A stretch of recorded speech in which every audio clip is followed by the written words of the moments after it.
This week's Parsha is Parsha Vayeitzei, and it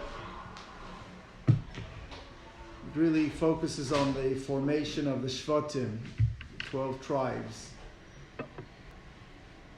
Most of them were born in this week's Parsha, and I'll share with you I think we might have discussed this before, but I just think it's just a overview of this last week's parsha, this week's parsha, the next couple of weeks' parsha, but it gives a real understanding into the blueprint of the Shvatim and the different energies in formation of the Jewish people.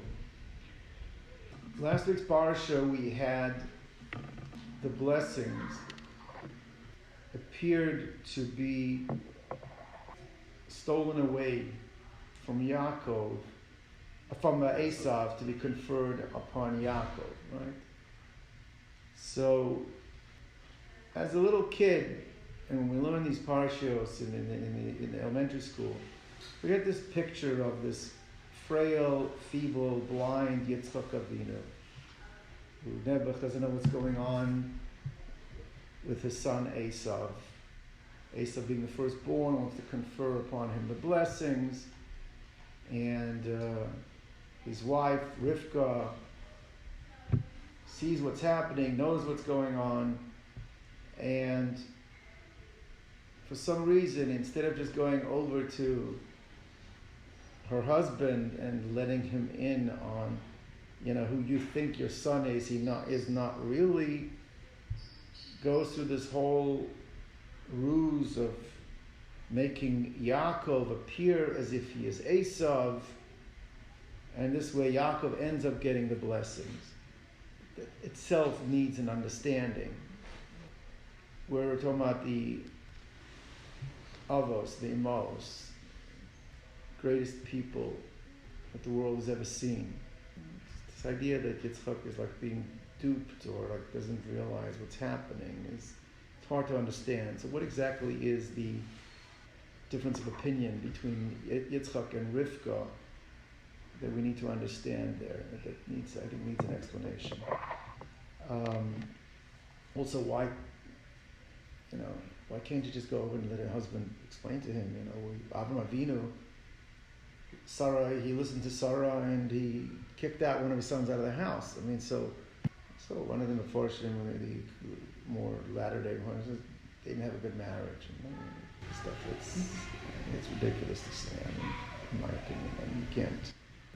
And also, what is gained, and in fact, it's very interesting, is that when Yitzchak finds out that he actually had given the brachos to Yaakov when Esav comes afterwards, so then he says, Gam Baruch Yiyeh. Rashi says, what does it mean, Gam Baruch Yiyeh, let him too be blessed? That he was Modeh. At that point, Yitzchak agreed that the one who deserved the blessings was Yaakov. So you shouldn't think that it's only surreptitiously or underhanded way Yaakov got the blessings. No, Yitzchak finally agreed, Rivka's right, Yaakov deserves the brachos. No. What changed? Yaakov is all afraid, he says, that my father's going to figure out it's me, he's going to give me a curse. I mean, it was pretty clear, Yitzchak wanted to give the brachos to Esav, to the point that Yaakov thought if he goes in and tries to get it, he's going to get cursed, not blessed. Yaakov pulls it off. Gam Baruch Yiyeh. What changed now? Now he deserves the blessings. What was the? I had an idea in Eretz Yisrael. I said over. I thought it was a very interesting idea. If you look at the pasuk when Yitzchak finds out, Esav shows up and says, "Kum Avi, sit up." And so 1 second. Who was that just happened? And then Yitzchak figures out that somebody else took the brachos. So the pasuk says, 1 second, who brought me the food and fed me and I ate? Gam Baruch Yiyeh. Would have to go through all of that. Just your brother came and took your brachos. What do you have to go through the whole food? So I had an idea. There is a The Gemara talks about Pinchas ben Yair. Pinchas ben Yair had a donkey that he would rent out. And when he'd rent out the donkey would not eat from untithed foods. And even if somebody else tried to feed it him, that donkey wouldn't eat. So the Talmud says that HaKadosh Baruch Hu is careful with the righteous. That he doesn't. He's eino mevi takala al yadeim. He doesn't allow them to stumble. He's careful. So Tosafos says is that that's only true when it comes with food. That a tzaddik will not stumble through food. You have to understand what the inside of that is, because he says tzaddikim stumble. It's by food they don't stumble. So I thought that maybe that's what the pasuk is saying, is that Yitzchak is saying, one second, I ate his food. He fed me. He said, how's it possible? Gam Baruchiyah, it must be that it wasn't a mistake. That's the way God planned on it happening. But I'm going to say, there's an insight that I have, but I want to tell you what I heard from my Rishiva, and I share with you, I think it's just a beautiful insight here. So the first question we're trying to figure out, what is this debate whether Yitzchak, whether Yaakov should get the blessings, or it should be Esav, and then once Yaakov gets it, because he gets it surreptitiously, now he's the one deserving. Why did it have to be done in that way, and why didn't Rivka just go tell him? You make a mistake with Esav. He's not who you think he is. This week's Parsha, Yaakov comes to Charan, and he meets his bashert. He meets Rachel, very emotional, touching encounter, and she gives him the heads up. My father is a shifty guy, a shady character. Don't worry, achivani beramos. I can handle your father. We're going to get married. And the event, they work out the negotiations. Going to work 7 years for her. 7 years go by, and the night comes, and Lavan switches Leah instead of Rachel. Gemara tells us that how was he able to pull it off? Because Yaakov had worked out a system with Rachel, knowing that Lavan might pull something, that they had code words. With 3 words that you're going to say. In those days, the bride was covered up. That's actually one of them in Hagim. Before the chuppah, you lift up. It comes, so you have to check, be sure this is the right one. And so he had 3 code words that they were going to say on the wedding night. And when he hears it, he knows that it's. The Ramban says that Rivka and Rachel and they were twins. They sounded similar, so the voice itself wouldn't necessarily give it away. But they had what were the 3 words that she was going to say under the bridal canopy that would let Yaakov know that it is Rachel? Chala, Nida, and Hadlakas Neiros. Mitzvahs that are tied in to women, Chala, Nida, and Hadlakas Neiros. By the way, the Rosh Tevis of that is the source of a custom that the Sephardim do before a wedding. Right? Everyone's heard of a henna? Henna is really from the word henna. Chala, Nida, Hadlakas Neiros. Those are the 3 concepts. That's the 3 concepts they do for it. But that's the Medrash says that's the 3 words. So he gave her the code. What happened? The Gemara says Rachel could not bear to see the pain of her sister, the public humiliation that would have occurred, and she gave over the code to Leah. And that's why the pasuk says, and it was baboker, it was in the morning, vehine hi Leah, and behold, it's Leah. Why is it behold? Because till now, Yaakov thought that it was Rachel. Now we found out it was Leah. So the Medrash in this week's Parsha says that Yaakov says to her, how could you do this? How could you go along with this ruse and make as if you are your sister, right? That's completely underhanded. How do you do it? So you know what Leah answers? Mimcha lamadati, I learned it from you. You went in and your father asked you, are you Esav? And you said yes. So if it's good for you, it's good for me. That's a very cute answer, but it still doesn't justify what she did. How does that justify that? That's very difficult to understand. What's the medrash mean? Mimcha lamadati, I learned it from you. That justifies that behavior. Sure. And that seems to be a underhandedness, and I want to there's a deeper insight that's being taught here, and then we have to understand, but that's what we want to understand. The other thing is, right, Leah itself, that doesn't, we have the Emos, there's not much written about the Emos.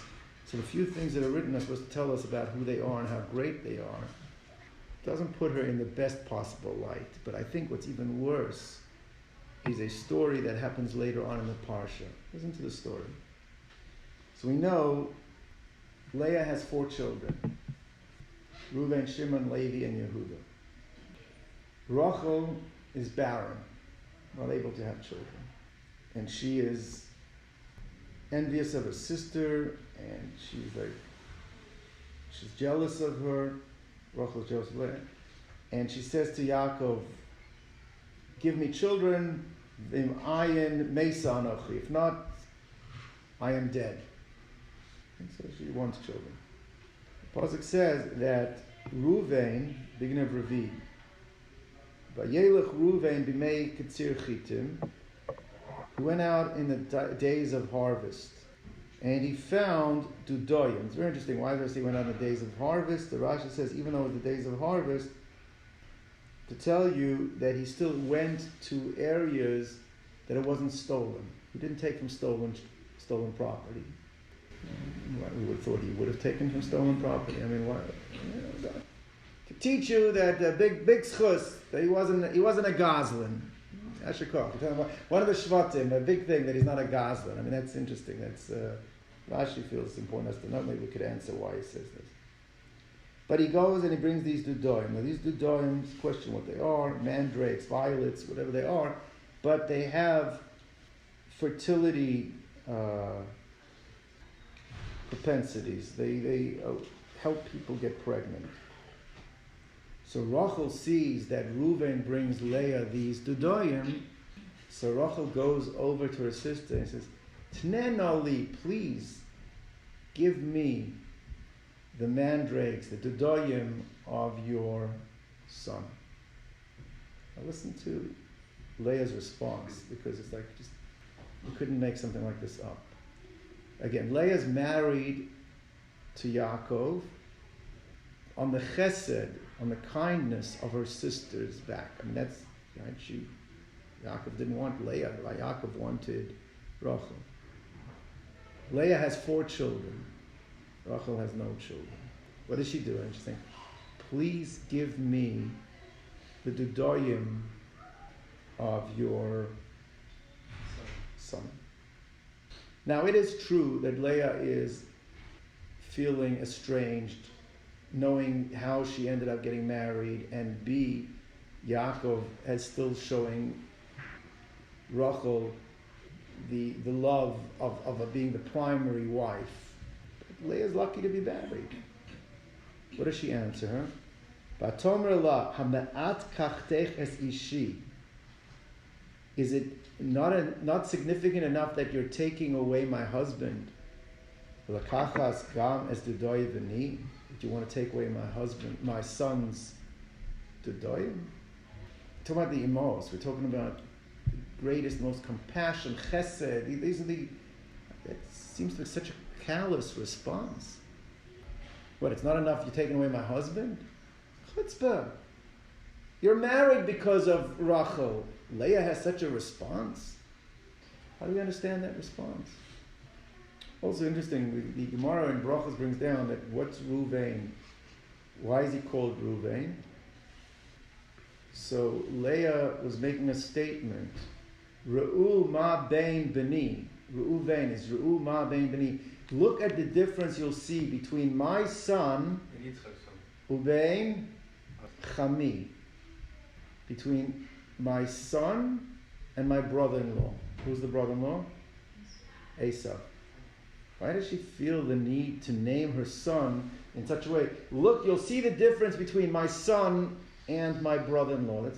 That's interesting why that needs to be named that way, right? Or what's the purpose of that? So let's just revisit this. Okay, so we have the question, we're trying to figure out what the debate between Yitzchak and Rivka is, why to give either Yaakov or to give Esav the brachas. Yitzchak seems gung-ho about giving them to Esav, and then when Yaakov finally sneaks his way in there, Gam Baruch Yah, he's moda that he deserves it. What changes? Why is that good? What's Leah's response when she is switched for Rachel? She says, Mimcha lamadati, I learned this from you. What's Leah's response to the Dudaim's episode?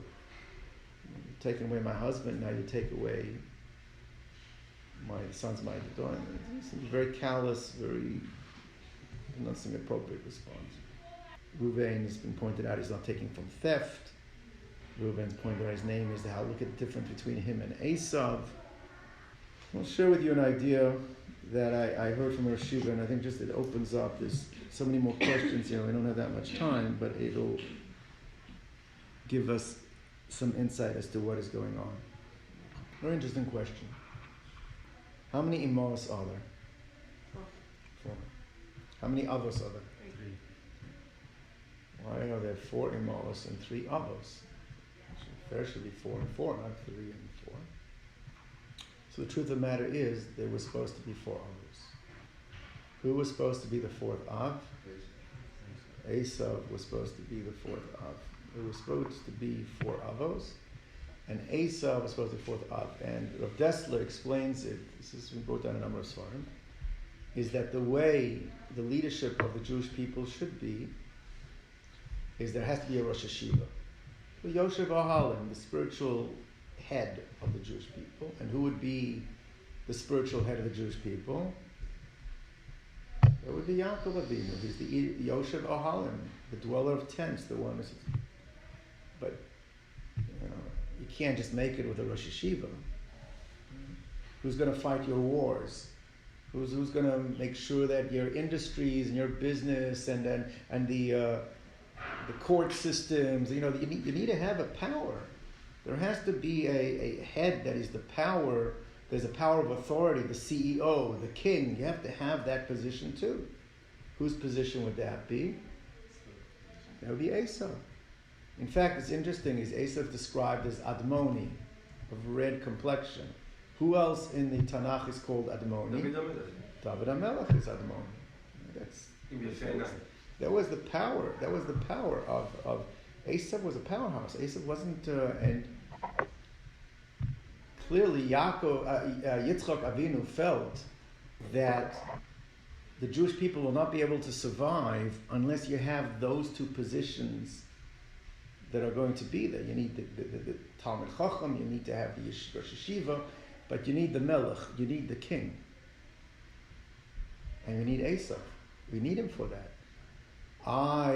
He's not behaving himself.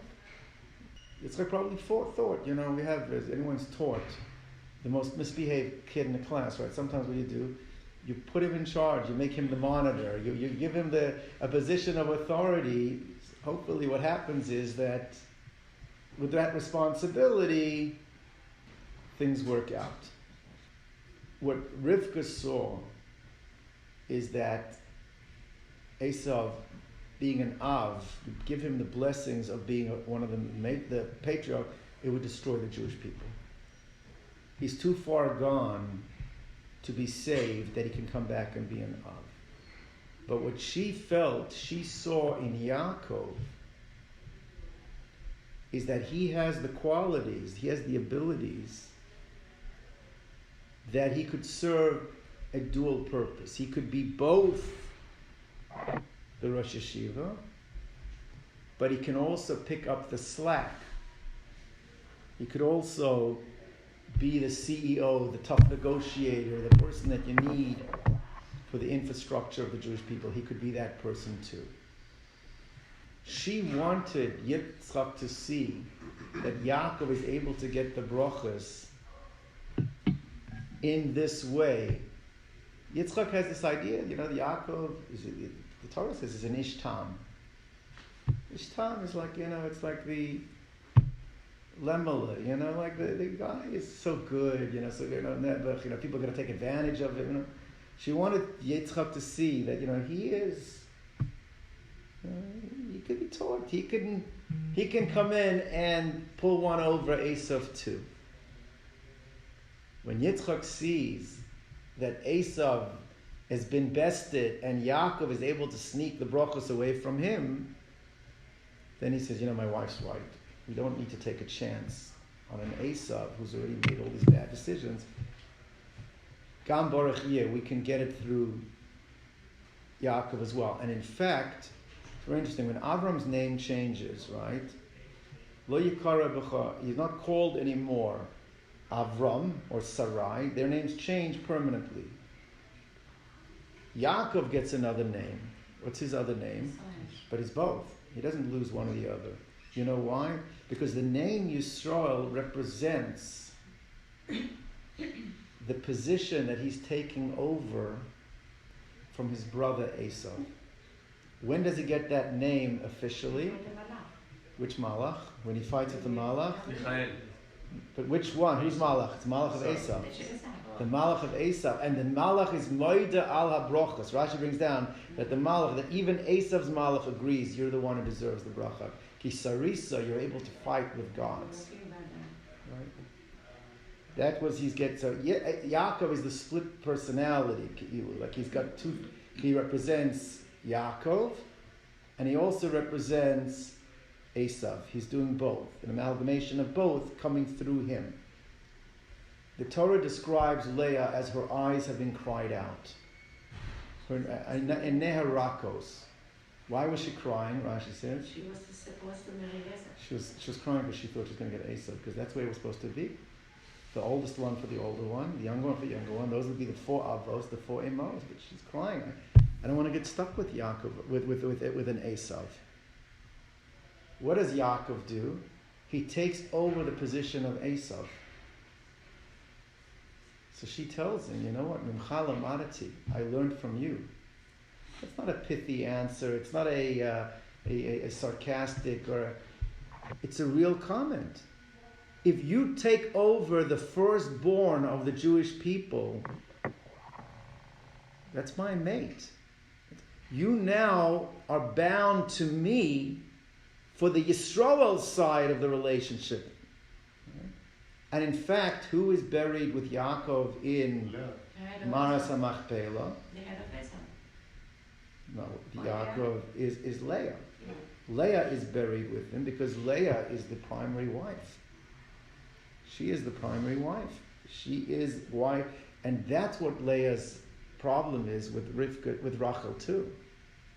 That's what she's saying is, it's true that there was a chesed that you allowed me, but not to be embarrassed. That happens to be true. But by right, it's not that you gave me a chesed, now I'm married and I shouldn't buy it. No. I have a right to be married to Yaakov. That's the way it's been ordained, by Yaakov being allowed by Hashem to take those blessings. I have a right, and not only that, my right in this relationship is to the older brother. I'm the older sister. I should be the primary wife. And she has that right. She has that right. And that's what she's saying. She's saying, listen, therefore I should not be treated like a chesed case or and Yaakov should not be making you the primary wife of this relationship, because the fact he took Esav's position, that comes part and parcel with me being the primary wife. That's what Leah's argument to that is. Interesting is that Leah has 4 children. It says that she has 4 children, Reuven, Shimon, Levi, Yehuda, and it says Vatamod Miledes, she stopped giving birth. Commentaries, what do you have to say stop giving birth? Obviously, we don't see she gives birth anymore. She stopped giving birth. So what do you have to mention? She stopped giving birth. Then afterwards, by the way, she has Yisachar and Zvulun, which is 5 and 6. So what do you have to say? She stopped giving birth for. Just say she had 4, and then you'll say Yisachar and Zvulun later. So what's the stop over here? So if you take a look, the first 4 sons have unique characteristics. Every soul, according to Chazal, is split at conception. Half going into the man, half going into the woman. When they get married, they form one entity. Which means, interestingly enough, and that's, by the way, my Rosh Yeshiva says a fascinating thing.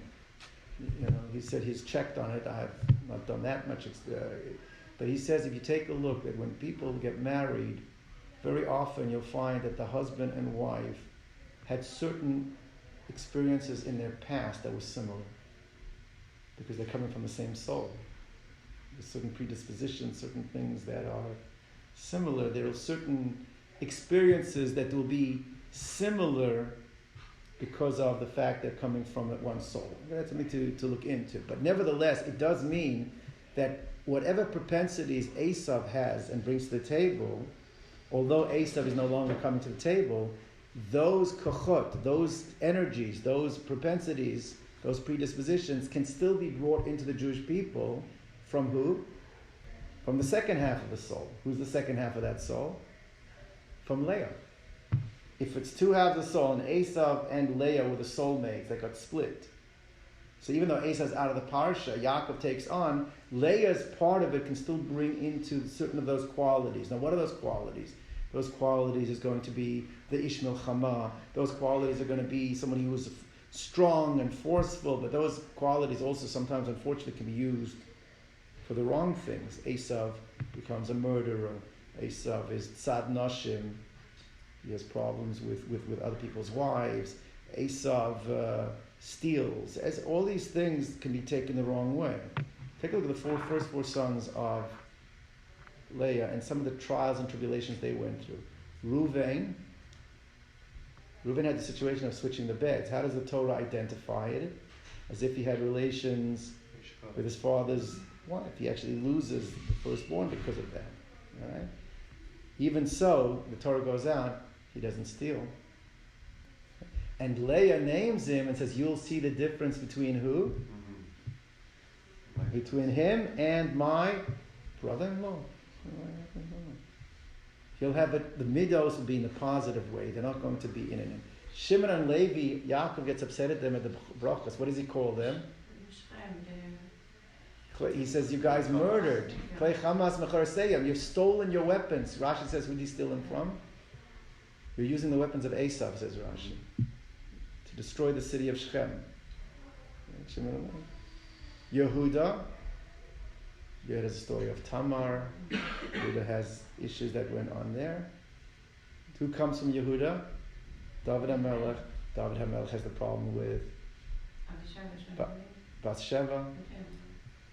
See, there's certain qualities that are the Esav-like qualities, only the first 4 children. Tamar and Miledes, because at that point on, they're no longer her qualities coming in. Sachar and Zvulun are coming from the qualities of Yaakov. They're not coming from the qualities of Leah. They're not being brought into Klal Yisrael. Last piece over here, which is I think it's fascinating. Leah's crying, her eyes, she literally cries her eyes out, no eyebrows. The Gemara asks a question, that's another nice thing to say about it. We don't speak even, the Torah, when it talks about the animals by Noach, it says they're not tamei, they're not tahar, it doesn't call them tamei. We don't speak about the gnus, the negative about animals, we're going to say something bad. No, this was a big shvach, a big praise, that she was praying that she wouldn't have to marry Esav. So you see, not wanting to marry Esav is considered to be a praiseworthy thing. Yet we're going to find, coming up, very difficult story, maybe we get a chance later on, we'll talk about it more, not now. But there's the rape of Dinah. Dinah gets raped by Shechem ben Hamor. Rashi brings down the Medrash. Why? Because Yaakov hid her in a box. Who did he hide her from? He didn't want Esav to see her and marry her. So, Leah is being praised that she doesn't want to marry Esau. And Yaakov is punished from hiding Dinah from Esau. The rape, that's something we need to understand. But how could he be castigated for something that's praiseworthy for, why was it praiseworthy for Leah and Yaakov's being punished that he doesn't want Dinah to? Right? The answer is as follows. The qualities that Esau have are very important qualities. And even if Yaakov can substitute them and some of them can come from half of the Leah side, it's still not like having Esau. So it would be very important to have Esau in Klal Yisrael. The only thing is he cannot come in as an Av. He cannot come in on the level of a patriarch. That Rivka already showed us would destroy the Jewish people. But there was a way to get him in, not as an Av. He could have come in at a lower level of the structure. It would not have as a negative impact. How could he have come in? He could have come in as the husband of Dinah. But why would that have been better? So let's talk a little about this for a moment. Who was Dinah? Dinah was the daughter of Leah. Leah gets pregnant. This is a seventh child. You see the tzaddikus that Leah is. She sees that her sister does not have one child yet. And she knows if she has a seventh boy, it's going to come off the cheshbon. Who's going to lose it? Her sister Rachel. She prays. And what happens? That child, the Gemara says, is switched for, it went from being a male, it became a female. Who was that boy going to be? That boy ended up now going to who was that? That'd be Yosef. Right. Yaakov does not leave the house of Charan until who is born? Yosef. The Medrash says he waits for Yosef to be born. Because Yosef has the qualities to take care of Esau.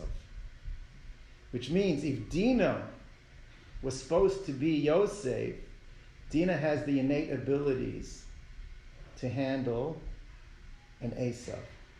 Dinah could have married Esau and controlled him and brought him into the Jewish people. So Yaakov is punished for not allowing Esau to marry Dinah because at that level he could have been handled. Rivka sees as an Av and Leah cries her Av. That's praiseworthy because as an Av he could not have come into the Jewish people. Now, this is just the tip of the iceberg. You go through all the Midrashim and the Chazals, it's just unbelievable how all of these things match and mix with one another, and the Chazals start making sense that why certain things are, certain the Avos are Shvatim are predisposed and certain are not predisposed.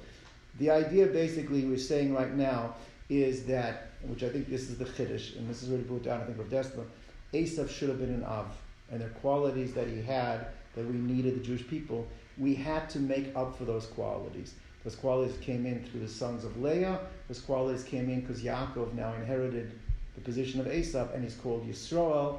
And Leah then, by right, has a right to marry Yaakov, not because of the Yaakov side of the relationship, but because of the Yisroel relationship. And that's why we have 3 avos and we have 4 imams.